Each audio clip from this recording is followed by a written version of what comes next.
Cheshire regular. Feel like she's one of ours. So anyway, I want everybody to know that Joyce has agreed that this program can be taped.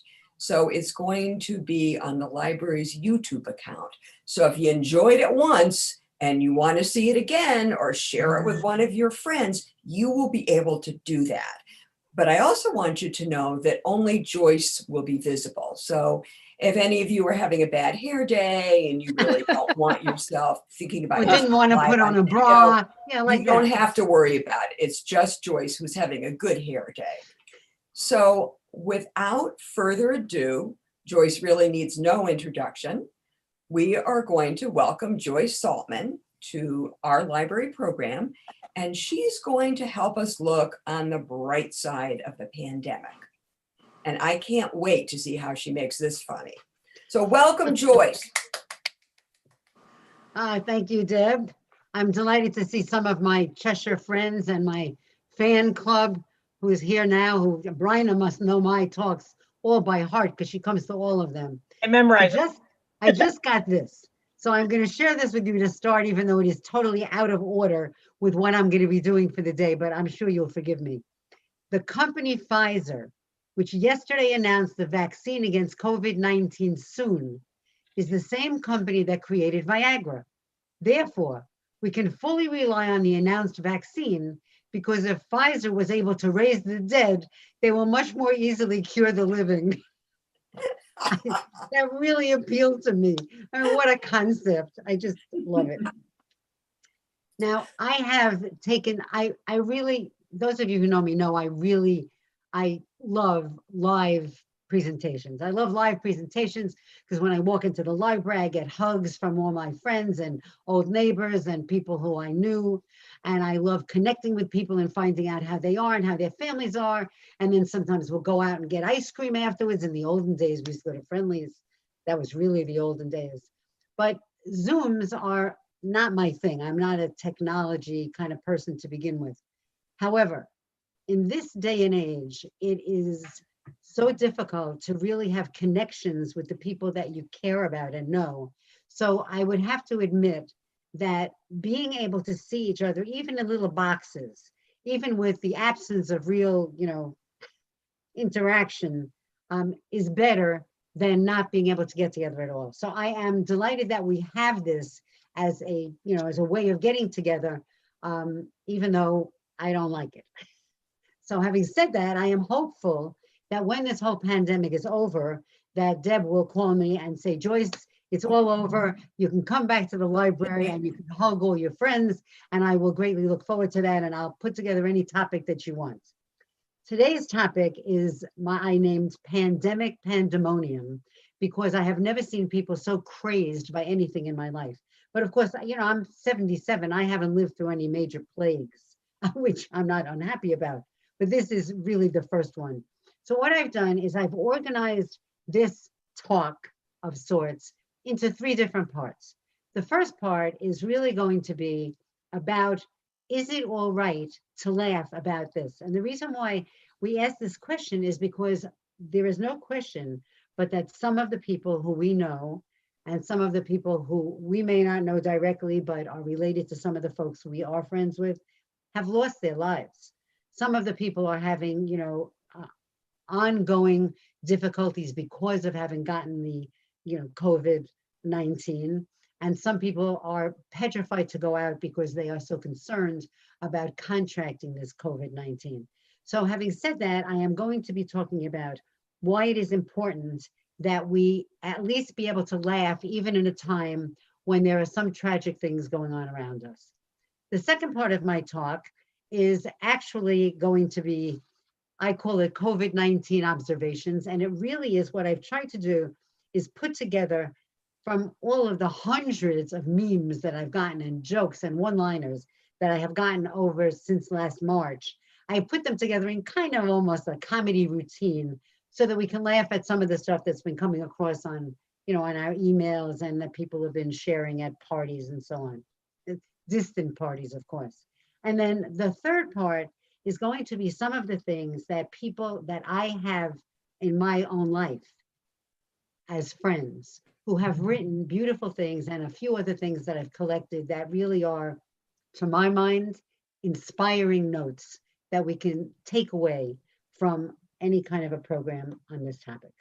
Right. And what I'm going to ask, if it's possible, is when I'm done with part one, I'm going to see if Deb, if it is possible for you to unmute people so that I can at least hear people laughing. But if that is too difficult to do for part two, then if you are laughing and I can't see you laughing, I certainly can't hear you laughing, then do something, outrageous so that I know you hear me. And that's good. I like that. Okay. So I'm going to start now with part one, which is the serious part. And for me, serious doesn't go too far. But I really like this statement that someone had written. Accept what is, let go of what was, and have faith in what will be. And I think that's a very good suggestion for all of us, because if we can't accept what's going on right now, obviously you get up every day and you feel miserable and get depressed, then that's not going to help anybody. And we have to let go of what it was last year at this time. What were we doing? How many people were we preparing to have Thanksgiving dinner with? I mean, all of the holidays that we have so far missed and may continue to miss for a while. We have to let go of that and hope, have faith in what will be, that someday soon we're going to be able to get together again. In April 22nd issue of the New York Times, the author Alex Williams had an article entitled, "It's Okay to Find Humor in Some of This." And he stated, quote, "Laughter, however hollow, is one of the main coping mechanisms during periods of sickness, death, and anxiety. So don't feel guilty." Williams goes on to explain that throughout history, humor has played a role in the darkest times as a psychological salve and shared release. And there is no question but that when we can laugh together with people, even if on a Zoom or on FaceTime with somebody who you're in touch with on an iPhone, being able to laugh together is such an incredibly curative behavior. Really, that's an activity that we should all try to participate in as often as possible. Now, we know, and those of you who have ever heard my talk, Laughter Prescription for Survival, which was first given at the Cheshire Library in 1983, the mere act of laughing produces endorphins and enkephalins, which are natural painkillers that, according to Dr. Deepak Chopra, are in fact many times more powerful than morphine. And we produce these painkillers in our own bodies just from the mere act of laughing. We also know that it stimulates the thymus gland, which enhances our immune system. And right now, we really need to keep our immune systems up. And one of the things that Deb and I were talking about right before we started this, the actual session, some people who I know who are extremely, I don't want to say paranoid because that sounds like I'm somehow being critical of people who refuse to leave their houses. But we do know that our immune systems have been designed to be outside in real life. And when you are outside, there are every kind of bacteria, every kind of virus, everything is out there in the air. And our immune systems stay active by taking care of them. And my fear is that when the people who refuse to go out of their homes at all and have their food delivered to the door and don't have anybody visiting their house at all, in all of this time since last March, that if they should at some point go out of their house and somebody with a normal cold sneezes, I am afraid these people are going to die because their immune systems have not been staying awake. So I would like us to keep our immune systems going, obviously, by laughing more. We also know that laughing brings more air into our lungs, makes our cheeks rosy, and the tears produced make everything appear much clearer. You know, when you laugh hard enough for your eyes to tear, everything around you looks much brighter, which especially if you're not able to see the brighter members of your family because they won't come over, seeing the other parts of your house will help you. One researcher suggests that laughter can also shorten hospital stays. So what could be bad? I mean, there's not anything bad about laughing. I often give lectures on the humor of the Holocaust. And in fact, I just finished writing a review of a brand new book that just came out in 2020 that is called Laugh After, Humor on the Holocaust. And reading this was truly depressing.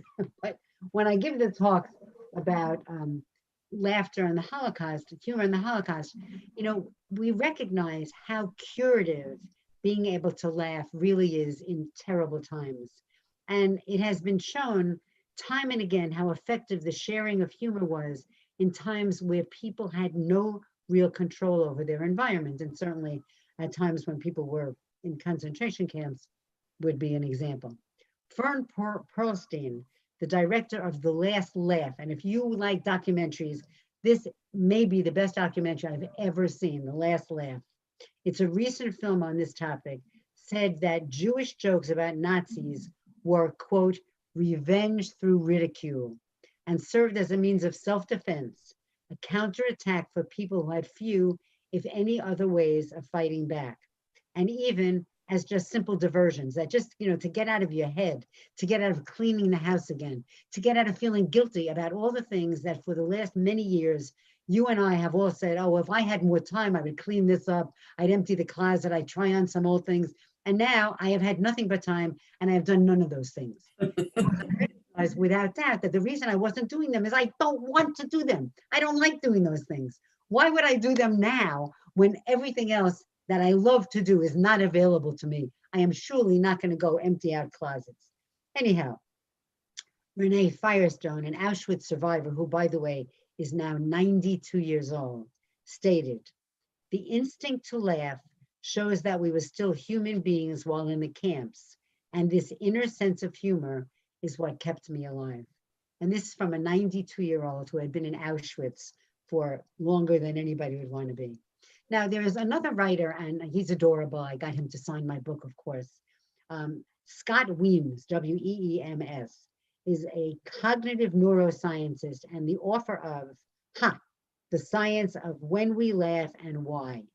He said, laughing is a way of dealing with awkward or unfamiliar situations, colloquially known as nervous laughter. What a great descriptor of what we're going through right now. I mean, we'd have to say this is awkward and unfamiliar. We're not getting to see the people we usually see. We're not getting to go to our regular workplace.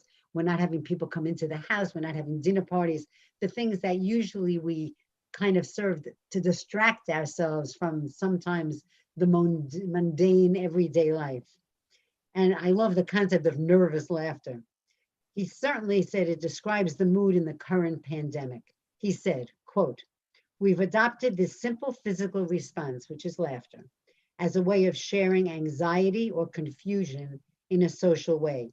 It should be no surprise that we are all familiar with the idea that laughter is sometimes referred to as infectious." And isn't that a great descriptor of what we're going through right now and how badly we really need this laughter? Now, I found this interesting thing from a public notice from the Corporation of the City of Kelowna, which apparently is in British Columbia. And this is what it says, public notice. "Notice is hereby given that, in order to prevent the spread of Spanish influenza, all schools, public and private, churches, theaters, moving picture halls, pool rooms, and other places of amusement, and large meetings are to be closed until further notice. All public gatherings consisting of 10 or more are prohibited." And this notice was on the wall, signed by D.W. Sutherland, mayor, and the date was the 19th of October, 1918. So here we are, really 100 years later, and the signs are no different.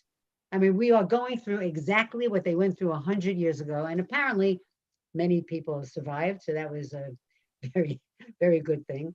One of the people said, "If I get quarantined for 2 weeks with my wife and I die, I can assure you it was not the virus that killed me." I think that's a very good example, right? Now, I would like to share with you some of the funny things that I have accumulated over this last many months, and I hope that you will enjoy it. And if, Deb, if you can unmute people. I am going to do If you that. have a very noisy dog or pass gas very, very loudly, you can mute yourself again. But otherwise, it's perfectly fine. Whatever the normal noises are in your house, I can handle. I called this, and I rewrote this one October 28th, because I was doing some from July, and many things have changed. We've gotten a lot of new things that I've added to this so that this is, very current. I call this COVID-19 observations. 2020 was a unique leap year. It had 29 days in February, 300 days in March, 5 years in April, and too many days to count since then. So much for the 50 days had September, April, June, and November crap. Truthfully, the dumbest purchase of my life so far was a 2020 planner. And isn't that the truth? I have spent all of these months erasing, because I always put speaking engagements in pencil. And I have had to go through my appointment book day by day, erasing speaking engagements. Before I left Florida last May, I had 40 canceled speaking engagements. Ooh. 40 just between March and May that obviously I couldn't do. And we weren't yet doing all these Zoom presentations. Unfortunately, many of them were, rescheduled to be on Zoom. And I'm really, really hoping that some people decide to have some smaller meetings in their backyards, but that's for another day. As a result of the endless days, we can reminisce about when we were little. Hello. Mute. As a result of the endless days, we can reminisce about when we were little and had underwear with the days of the week on them. You got a package of underpants and they had embroidered like, Monday, Tuesday, Right. Wednesday.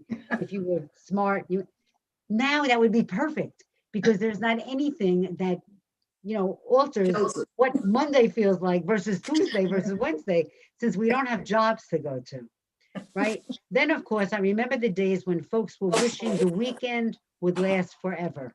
You think they're happy now? In retrospect, in 2015, not a single person got the answer right when somebody asked, "Where do you see yourself 5 years from now?" That was a very popular question when people were interviewing for jobs, because they wanted to know, do you want to move up? Do you want to be like, the head of a department or something? They always said, well, where do you picture yourself 5 years from now? I don't think anybody got that right. Imagine going for a job interview when this is all over and the prospective employer notices a gap in your resume. When he inquires about what you were doing in 2020, you'll have to tell him you were home washing your hands. And just as an aside, I am deeply disturbed by how many people seem to see washing their hands as a new thing. Was there a time that you people didn't think you had to wash your hands? Right? I have to admit, and this is, not too many people know this, but I will say one of the things that attracted me to my husband, Kofi Saltman, who was the person that I was married to for 24 years, much of the time that I was living in Cheshire. The first time that we got together, I remember that he came out of the bathroom and washed his hands. And I said, wow, a guy who washes his hands after he pees. So I decided that was a great thing. Girls, we know about that, but that was a good thing. Right now, as they say, I am as bored as an Amish electrician. In actuality, the coronavirus has turned us all into dogs. We roam the house all day looking for food. We're told no if we get too close to strangers, and we get really excited about car rides. Now, having said that, truthfully, last year I was in Florida with a friend who was staying at my house. And the most amazing thing was everything was closed. Everything was closed, but a few farm markets were open. And I have a convertible. And we would go for drives. What else could you do when there's nothing to do? The movies were closed, the restaurants were closed, the meetings were closed, the clubhouses were closed, the pool was closed. So we would just go for a ride in the car. And we found this marvelous farm market called Bednar's. And they would have big sales on beautiful, fresh corn on the cob. And what I would do is we would go and buy 30 ears of corn on the cob. And I would go and deliver it to the door, outside of the door of many of my friends who lived in my development who wouldn't go out. So they got fresh corn delivered to them because we were shopping at Bednar's. And I'll be interested to see whether that's going to happen again when I get back. If you have been gaining weight, the best solution that I have read was to wear jeans 5 days in a row. Because what happens is they start loosening up and it looks like you lost weight. Yeah. Okay. In truth, attempts to lose weight have been fruitless. So I am now working on trying to get taller, which has also not been working. One friend even suggested that I wear my mask in the house in addition to wearing it all the time outside, as I do, just to prevent me from noshing while I'm in the house. Because it's really impossible not to go and get all these peanut butter cups from the other room now that they came back to the markets. All these peanut butter cups are the best peanut butter cups in the world. And once you have them, you'll never be able to go back to Reese's. They're less money and they're delicious and they're not individually wrapped. So you can get a handful and not have to work too hard. I like that. Things had gotten so scary that at one point I thought I had COVID because I couldn't breathe. Then I unbuttoned my pants and felt immediately cured. She can hear. On the upside, I am looking more and more like a model, especially if we look at the Italian Renaissance paintings, which are full of naked fat people laying on couches. The other good thing is that no matter how much chocolate I eat, my earrings still fit. We should be celebrating getting earrings much more than we do right now. In truth, the longer this goes on, the harder it will be for some of my friends to return to society where pants and bras are required. This is especially true for some of my friends who are psychotherapists. The insurance companies are paying them the same amount of money for doing, on phone counseling as they were paying them before to schlep into their office and meet, face to face with people. Sometimes came late, sometimes, stayed late. So they don't have to worry about this at all now because they're doing it on the phone. And it seems to me if the insurance companies are willing to pay for phone talking for psychotherapy, they should be willing to pay for phone sex. Because I think that is probably a real boon to the mental health of those people who really enjoy that. Not only that, I read, and I love this, the fact that Hooters hasn't launched a home delivery service called Knockers seems like a missed business opportunity. Sure. I have to tell you, of the things that have come out of this pandemic, the thing that has impressed me the most, truthfully, is the creativity of people who are sitting there and coming up with these really original concepts about everyday kinds of things. I love these. Of course, one of the funniest things is that in the nudist colonies, everybody is wearing face masks and nothing else. Okay, interestingly, on the positive side, this virus has done what no woman has been able to do before. Cancel most sports, shut down bars, and keep men at home. Now, this is not always positive for the guys, of course. One husband said, "It's been such a joy being home with my wife the past 4 months. We've caught up on all the things I've done wrong in the past 40 years. And that's got to be true. I mean, what else do you have to do but pick on each other? Of course, one wife asked, "How long is this social distancing thing supposed to last? My husband keeps trying to come into the house." The funniest husband story was the guy who reported taking so many precautions that he went to the bathroom in a restaurant, washed his hands, opened the door with his elbow, raised the toilet seat with his foot, switched on the water faucet with a tissue, opened the bathroom door to leave with his elbow, and when he returned to the table, realized he had forgotten to pull up his pants. And you could just imagine, I mean, I'm sure this is an exaggeration, but we have so many things that you have to remember before you do anything. It wouldn't surprise me. In actuality, it is important to be good to your spouses. Remember that right now they could poison you and it would be counted as a COVID death. My favorite husband story of all of the stories was the fellow who reported that he had a virtual prostate exam. Now think about this, a virtual prostate exam. He says that now he cannot find his phone.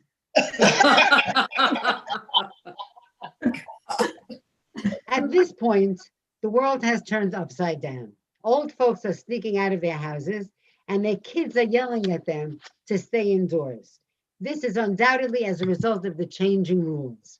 In 2019, the rule was stay away from negative people. In 2020, the rule is stay away from positive people. And this has, in fact, gotten so bad that most of us are starting to miss the people we didn't like in the first place. And true, and this was, this was determined when I was still in Florida. I never thought the comment, I wouldn't touch him with a 6-foot pole, would become a national policy. But here we are. And somebody was saying, the noodles that you use in the pools, they are 6 feet long. So if you want to have the right distance from the people in a restaurant or walking on the street, just carry one noodle in your right hand, one noodle in your left hand, and you will be exactly the right distance from the people walking on the street. A few weeks ago, I got pulled over in the HOV lane for driving alone. I said that due to social distancing, my passenger was in the car behind me. Many trips have been canceled, and I have now told my suitcases that there will be no vacation this year. So now I am dealing with emotional baggage. That someone came up with that. I mean, these are brilliant people. Cops these days will be saying, come out with your hands washed. On the other hand, you had better be sure not to call the police on suspicious people in your neighborhood. Those are your neighbors without makeup and without having their hair colored. And I really did think that before it was June 17th, when the salons were allowed to open again, prior to that, 89% of the blondes in America were about to disappear. Those months of no hair color. A recent notice arrived from the Association of Psychiatrists. I really love this notice. The notice said, dear citizens, during the quarantine, it is considered normal to talk to your plants and pets.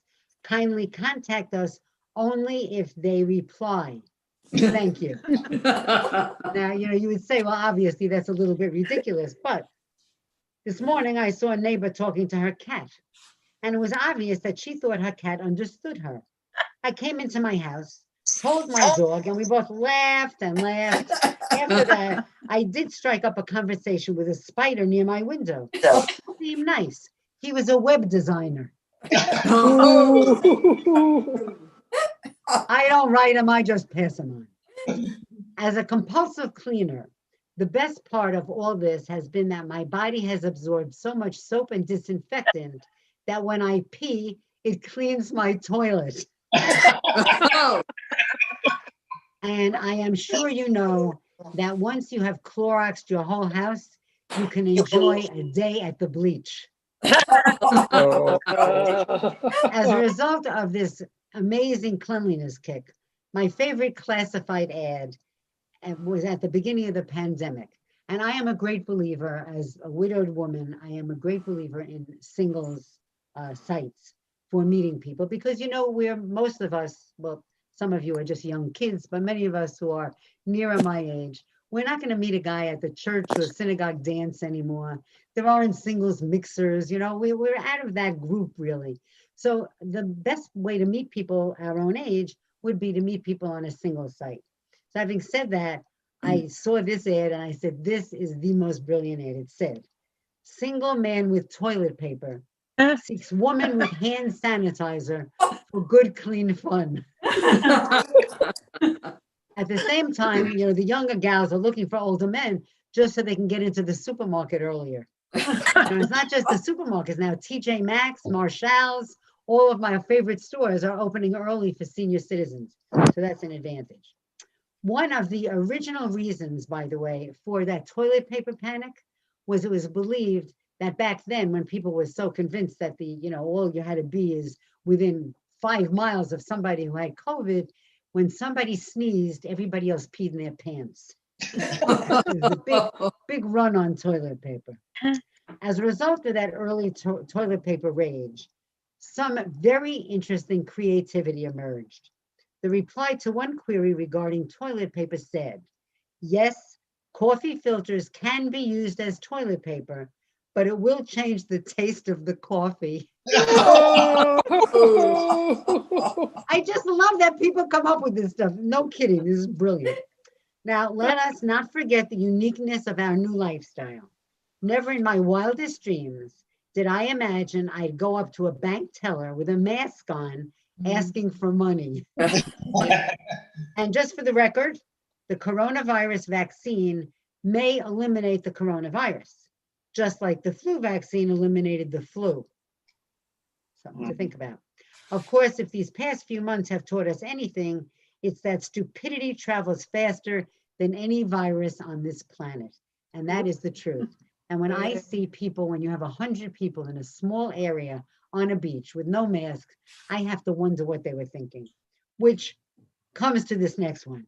People are scared of getting fined for congregating in crowds without masks, as if catching a deadly disease and dying a horrible death wasn't enough of a deterrent. I mean, just think about that. That it's the rules, that it's being fined that is stopping people from doing these asinine things. Yeah. That is mind-blowing. Meantime, the Flat Earth Society are worried that social distancing will push people over the edge.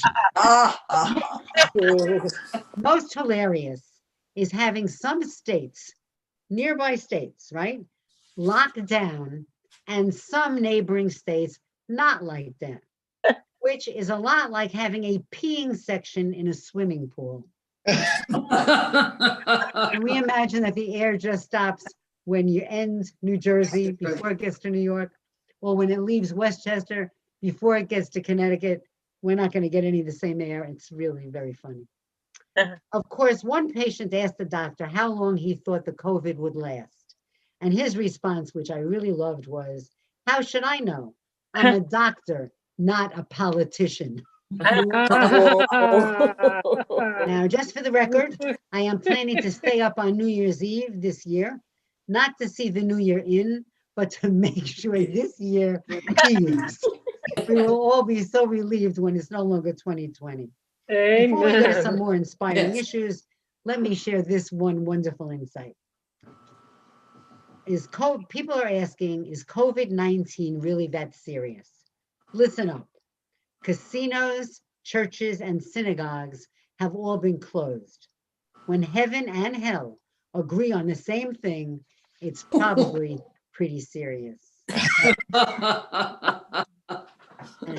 One last thing that just came in last week was, during the Middle Ages, they celebrated the end of the plague with wine and orgies. Does anyone know if there's anything planned when this one ends?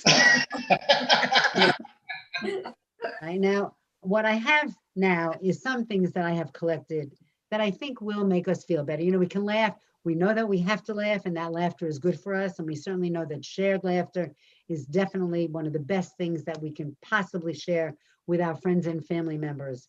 And now I collected a couple of other things that I thought were inspiring.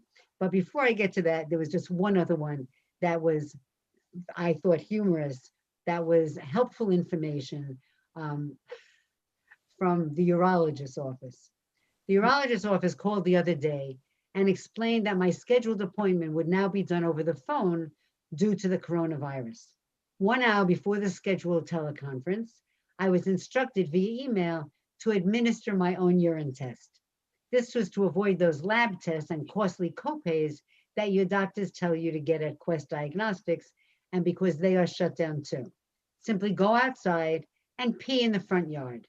If ants gather, you have diabetes. If you pee on your foot, you have a prostate problem. If it smells like a barbecue, it's high cholesterol. If your wrist hurts when you shake it, you have osteoarthritis. If you return to your house with your penis outside your pants, it is probably Alzheimer's. So that would be just something for you to share with the men folk in your lives as a way of not having to go to the urologist to find out what's the matter. Okay, so here are the few of the things that I have collected that I hope you will enjoy, because I love these things. These have been my favorite things that I have gotten from this pandemic collection. One of my very closest friends' name is Joanne, and Joanne happens to live in Westville in New Haven, and she is a little bit cautious because she has been sick. and therefore she's not doing a lot of the outdoor sorts of things. We have our writing group, and one of our other groups had been meeting twice a week on Zoom. And this is what Joanne wrote. A ray of sunshine hits me in the face twice a week when I sit at my desk and stare at the computer. The glow, which nowadays I call sunshine, surrounds me with warmth as I watch the set of 7 staring at me from their respective homes. There is no greater joy than the sounds of 7 women talking at once, each trying to share the latest news, last night's dinner, or a YouTube video. The laughter is the same, jokes still abound, but a shroud of uncertainty lingers. The carefree lifestyle is tucked away for a future time. Adventures are absent. Theater critiques are gone. Speaking engagements canceled. No meetings, no gambling or tennis. Parties are a memory. Family gatherings dissolved.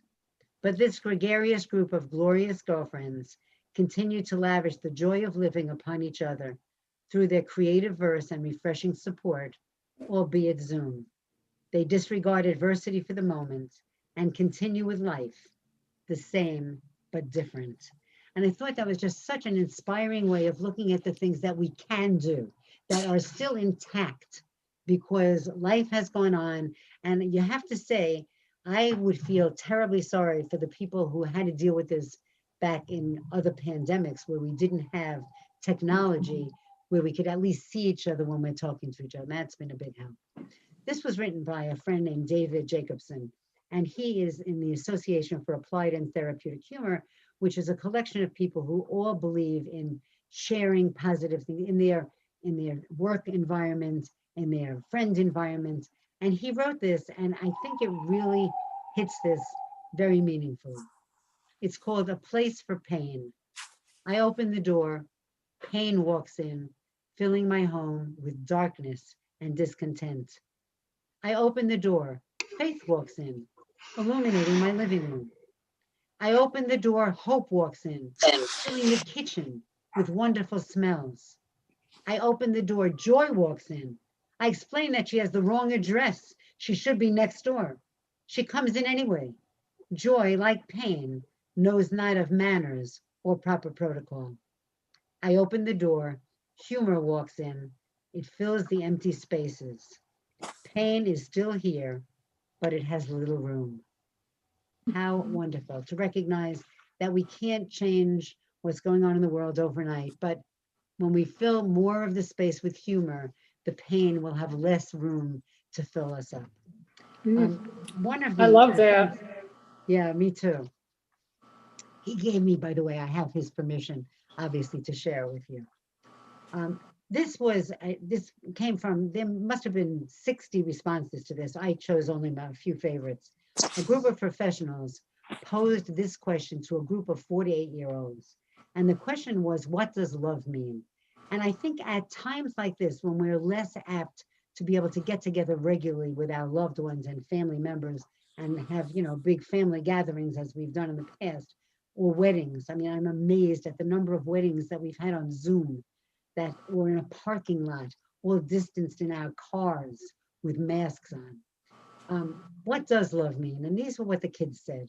An 8-year-old said, when my grandmother got arthritis, she couldn't bend over and polish her toenails anymore. So my grandfather does it for her all the time, even though his hands got arthritis too. That's love.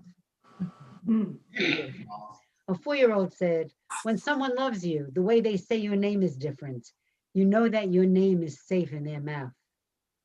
Another 4-year-old said, love is what makes you smile when you're tired. A 5-year-old said, love is when mommy gives daddy the best piece of chicken. 4-year-old said, love is when your puppy licks your face even after you left him alone all day. 7-year-old said, love is when mommy sees daddy smelly and sweaty and still says he is handsomer than Robert Redford. And a 4-year-old said, I know my older sister loves me because she gives me all her old clothes and has to go out and buy new ones. My favorite one of this collection came from Leo Buscaglia. And I'm sure many of you, particularly those of you closer to my age, will remember he wrote the book Love. And he always talked about what do we know about love? And this was, she was asked to judge a contest to find the most caring child. The winner was a 4-year-old whose next door neighbor was an elderly gentleman who had recently lost his wife. Upon seeing the man cry, the little boy went into the old gentleman's yard, climbed onto his lap, and just sat there. When his mother asked what he had said to the neighbor, the little boy said, "Nothing. I just helped him cry." I have not asked friends of our age their answers to what does love mean, but I had my own experience a few weeks ago when a close friend who had not been going out at all or gotten together with any friends, even at a distance, invited me to her yard for a face-to-face visit.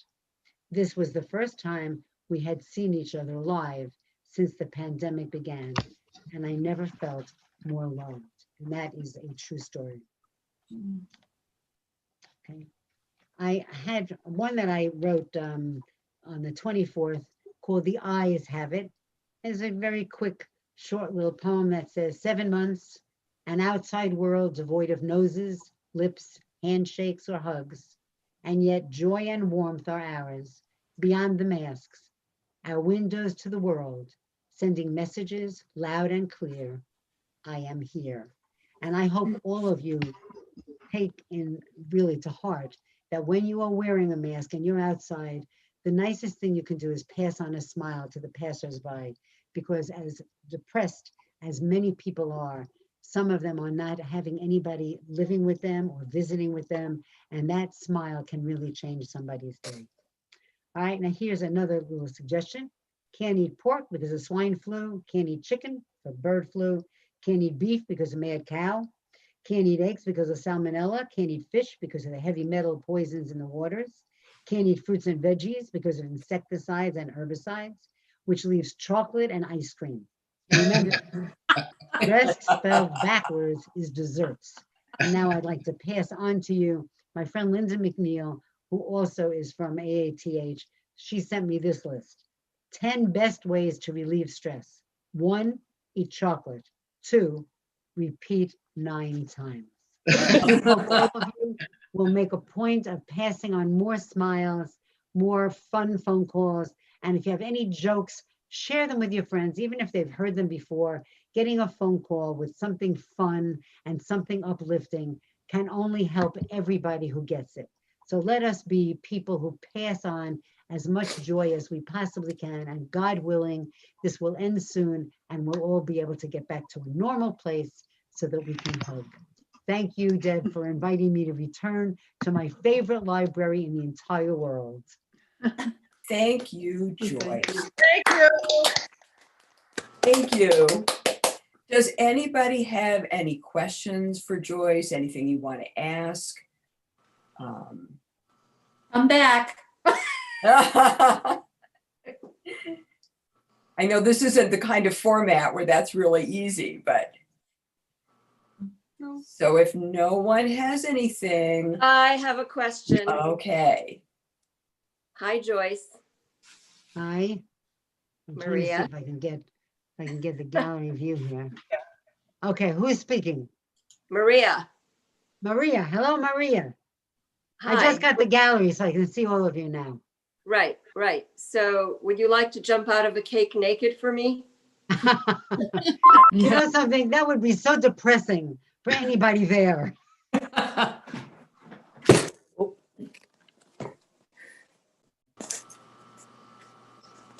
Does anybody have any real questions? Are any of you having particular problems, connecting with your friends on some kind of technology or, by sending emails or what have you? Call from Nelma Road.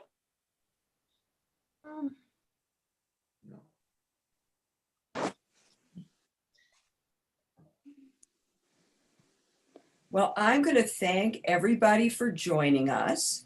And if you want to get another opportunity to laugh at Joyce's jokes before she comes back to the Cheshire Library, you have to check out the library's YouTube channel. And just for good measure, you can watch 3 programs that she did last year. And then you can really get in a lot of laughter. So I'm going to say thank you to Joyce. Thank you, And Deb. Goodbye to everybody else. It's great to see you. I hope to see some of you back in the library very soon.